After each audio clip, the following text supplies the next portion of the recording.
en Europe à ne pas avoir ratifié la charte des langues minoritaires. La France ne l'a toujours pas signée, et c'est vrai que ça fait partie des choses qui sont invraisemblables.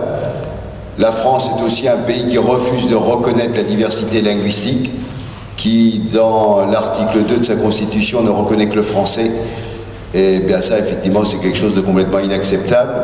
Ça veut dire qu'on nie qu'il y a des Bretons, qu'on nie qu'il y a des Alsaciens, qu'on nie qu'il y a des Occitans, on nie qu'il y a des Catalans, on nie qu'il y a des Basques. Et si les gens sur ces territoires ne se mobilisaient pas pour faire valoir ces cultures différentes, eh bien, elles passeraient aux oubliettes de l'histoire.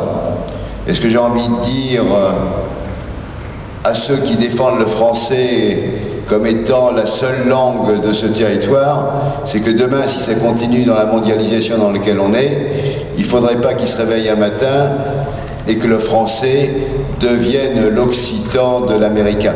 Ça fait quelque chose, partie des choses qui pourraient arriver très rapidement. Donc juste pour dire que tous les jours, on circule, on est sur les territoires, et que ça me fait bien plaisir d'être à Auch ce soir, d'être dans cette halle au grain.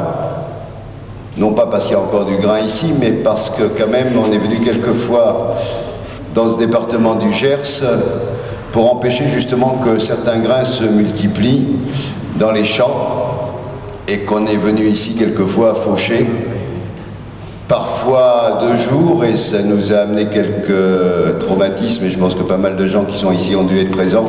Notamment, je me rappelle une certaine année 2004 à Solomiac, où le préfet fou du Gers de l'époque avait attaqué avec ses gendarmes mobiles, ses chiens policiers, les hélicoptères pour jeter les grenades et tout ce qui s'ensuit.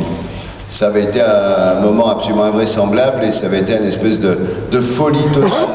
Ce département était devenu complètement cinglé, ce qui nous a amené évidemment ensuite à parfois modifier la stratégie.